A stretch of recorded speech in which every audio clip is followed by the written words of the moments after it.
کیا آپ نے کبھی سوچا ہے کہ قبر میں سی سی ٹی وی کیمرہ لگایا جائے تو کیا ہوگا؟ اگر نہیں تو آج ہم آپ کو دو ہندو نوجوانوں کی کہانی سنائیں گے جنہوں نے مسلمان کی قبر میں سی سی ٹی وی کیمرہ لگایا تو ان پر رب نے کون سا عذاب نازل کیا اور ان ہندو نوجوانوں کی موت کس دردناک طریقے سے ہوئی۔ یہ جاننے کے لیے ویڈیو کو آخر تک ضرور دیکھیے گا اور ویڈیو پسند آنے کی صورت میں اسے لائک اور شیئر ضرور کیجیے۔ تو آئیے چل کر اس حیران کن واقعے کی تفصیل جان لیتے ہیں۔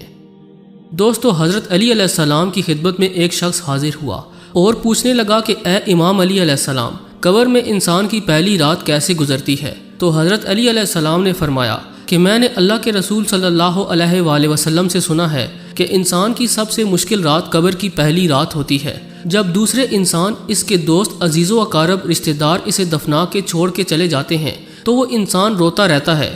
ہر ایک دوست کے پاس آتا ہے اور اسے روکنے کی کوشش کرتا ہے کہ مجھے چھوڑ کر نہ جاؤ، لیکن افسوس اس کی آواز کوئی نہیں سنتا۔ عذاب قبر سے متعلق آپ نے بہت کچھ پڑھا اور سنا ہوگا، لیکن کبھی کسی نے عذاب قبر کو دنیاوی زندگی میں نہ تو دیکھا ہوگا اور نہ ہی اسے محسوس کیا ہوگا، کیونکہ یہ رب اور میت کے درمیان ایک راز ہوتا ہے۔ تاہم غیر مسلم اسے مذاق سمجھ کر اس کے متعلق جاننے کے لیے طرح طرح کی حرکات کرتے ہیں۔ کچھ ایسا ہی دو ہندو نوجوانوں نے کیا تو ان پر رب کا قہر نازل ہوا۔ انسانی عقل کو دنگ کر دینے والا یہ واقعہ بھارت کی ریاست کیرالہ میں پیش آیا، جہاں چند ہندو نوجوانوں نے مسلمانوں کا مذاق اڑاتے ہوئے بعد از مرگ قبر کے حالات اور قبر کا مشاہدہ کرنے کے لیے مسلمانوں کے مقامی قبرستان میں ایک مردے کی قبر میں سی سی ٹی وی کیمرہ لگا دیا۔ دونوں نوجوان راہول اور ویندالی نے مسلمان گورکن کو ساتھ ملا کر چپکے سے ایک قبر میں کیمرہ فٹ کیا، انڈر گراؤنڈ وائرنگ کی اور گورکن کو ہدایت کی کہ اگر کوئی نیا مردہ آئے تو اسی قبر میں دفن کیا جائے۔ اسی اثناء میں ایک میت کی اطلاع آئی اور حسب وعدہ گورکن نے مردہ اسی قبر میں دفنا دیا۔ دونوں نوجوانوں نے مردہ دفن ہونے کے 1 گھنٹے بعد سی سی ٹی وی کیمرہ دیکھنے کے لیے مانیٹر آن کیا تو مانیٹر ایک خوفناک دھماکے سے پھٹ گیا، جس سے دونوں نوجوان بری طرح سے جھلس گئے۔ انہیں ہسپتال لے جانے کی کوشش کی گئی، مگر اللہ کا قہر ایسا برسا کہ دونوں ہلاک ہو گئے، یعنی انہیں اپنے کیے کی سزا مل چکی تھی۔ دوستو، حضرت ابو سعید رضی اللہ تعالی عنہ سے روایت ہے کہ حضور اکرم صلی اللہ علیہ وآلہ وسلم نے فرمایا، لوگو اپنی موت کو یاد کرو۔ قبر ہر دن اپنے مردوں سے اعلان کرتی ہے کہ میں غربت اور تنہائی کا گھر ہوں، کیڑے مکوڑوں کا گھر ہوں، مٹی کا ڈھیر ہوں۔ جب مومن کو دفن کیا جاتا ہے تو قبر اسے مرحبا کہہ کر خوشخبری دیتی ہے کہ میری پشت پر چلنے والوں میں سے تو بڑا محبوب تھا، آج میں تیری ہو گئی اور تو میرے پاس آ گیا، آج میرا احسان دیکھ۔ یہ کہہ کر قبر کشادہ ہو جاتی ہے اور جنت کا دروازہ کھول دیا جاتا ہے، جہاں سے اس کو تازہ ہوا آتی ہے۔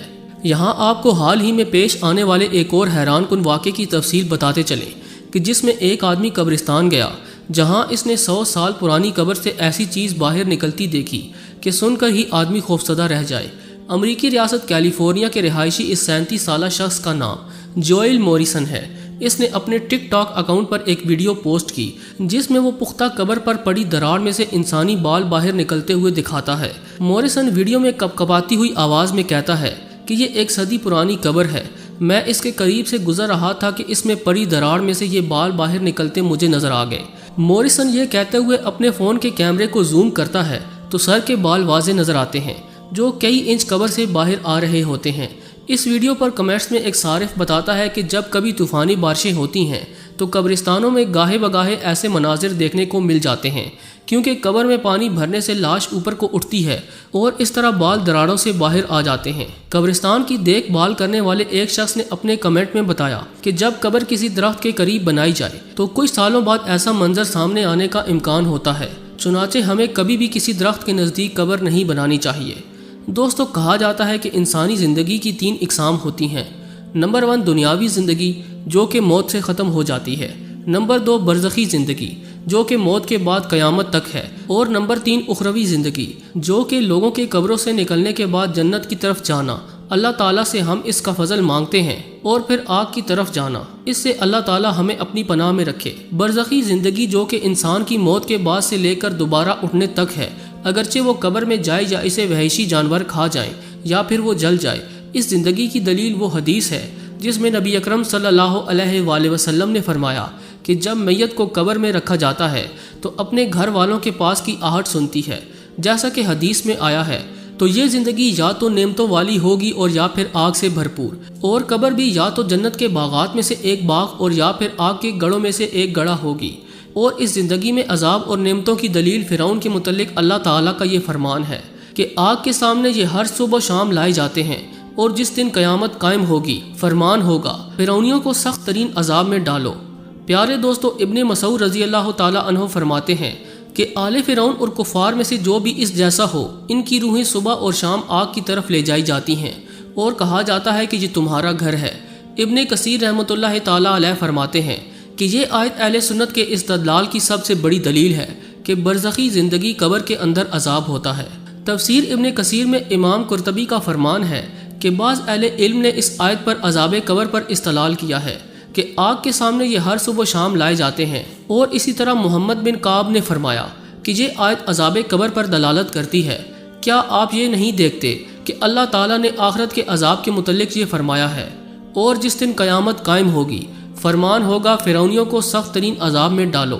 عبداللہ بن عمر رضی اللہ تعالیٰ عنہ بیان کرتے ہیں کہ نبی اکرم صلی اللہ علیہ وآلہ وسلم نے فرمایا، تم میں جب کوئی فوت ہوتا ہے تو اس پر صبح اور شام اس کا ٹھکانہ پیش کیا جاتا ہے، تو جو شخص جنتی ہو اسے جنت کا اور جو جہنمی ہو اسے جہنم کا ٹھکانہ پیش کیا جاتا ہے۔ اسی طرح حضرت عائشہ صدیقہ رضی اللہ تعالیٰ عنہ بیان کرتی ہیں کہ ان کے پاس ایک یہودی عورت آئی تو اس نے عذاب قبر کا ذکر کیا، اور وہ عورت حضرت عائشہ رضی اللہ تعالیٰ عنہ کو کہنے لگی کہ اللہ تعالیٰ آپ کو عذاب قبر سے محفوظ رکھے۔ تو حضرت عائشہ رضی اللہ تعالیٰ عنہ نے رسول اکرم صلی اللہ علیہ وآلہ وسلم سے عذاب قبر کے متعلق سوال کیا، تو نبی کریم صلی اللہ علیہ وآلہ وسلم نے فرمایا، ہاں عذاب قبر ہے۔ حضرت عائشہ رضی اللہ تعالیٰ عنہ بیان کرتی ہیں کہ اس کے بعد میں نے نبی اکرم صلی اللہ علیہ وآلہ وسلم کو ہر نماز کے بعد عذاب قبر سے پناہ مانگتے دیکھا۔ دوستو، حضرت ابن عباس رضی اللہ تعالیٰ عنہ سے مروی ہے کہ حضور اکرم صلی اللہ علیہ وآلہ وسلم مدینے یا مکے کے کسی باغ سے گزرے، اتنے میں دو انسانوں کی آواز سنی جن کو قبر میں عذاب دیا جا رہا تھا۔ نبی کریم صلی اللہ علیہ وآلہ وسلم نے ارشاد فرمایا، ان دونوں کو عذاب ہو رہا ہے، اور کسی بڑے کام کی وجہ سے عذاب نہیں ہو رہا، بلکہ ایسی معمولی باتوں پر جن سے یہ بچ سکتے تھے۔ پھر آپ نے فرمایا، ان دونوں میں سے ایک پیشاب سے نہیں بچتا تھا اور دوسرا چغلی کرتا پھرتا تھا۔ پھر آپ صلی اللہ علیہ وآلہ وسلم نے ایک تر ٹہنی منگائی، پھر اس کے دو ٹکڑے کیے، پھر ایک ایک ٹکڑا دونوں قبروں پر رکھ دیا۔ صحابہ نے عرض کیا، یا رسول اللہ صلی اللہ علیہ وآلہ وسلم، آپ نے ایسا کیوں کیا؟ آپ صلی اللہ علیہ وآلہ وسلم نے فرمایا، شاید ان دونوں کا عذاب ان کے سوکھنے تک ہلکا کر دیا جائے۔ مندرجہ بالا آیات اور احادیث مبارکہ سے عذاب قبر کا ثبوت ملتا ہے، اور ان سے یہ بھی ثابت ہوتا ہے کہ بعض لوگوں کو عذاب مسلسل مل رہا ہے۔ آخر میں دعا ہے کہ اللہ رب العزت ہم سب کو اپنی حفظ و امان میں رکھے اور عذاب قبر سے محفوظ رکھے، آمین ثم آمین۔ دوستو، ہمیں پوری امید ہے کہ آج کی یہ ویڈیو آپ کو بے حد پسند آئی ہوگی۔ ویڈیو پسند آنے کی صورت میں سے لائک کیجئے، دوستوں کے ساتھ فیس بک، واٹس ایپ اور دیگر سوشل میڈیا پر شیئر بھی کیجئے، اور کمنٹ باکس میں اپنی قیمتی رائے کا اظہار ضرور کیجئے گا۔ آج کی ویڈیو میں بس اتنا ہی۔ اگلی ویڈیو تک کے لیے اللہ نگہبان۔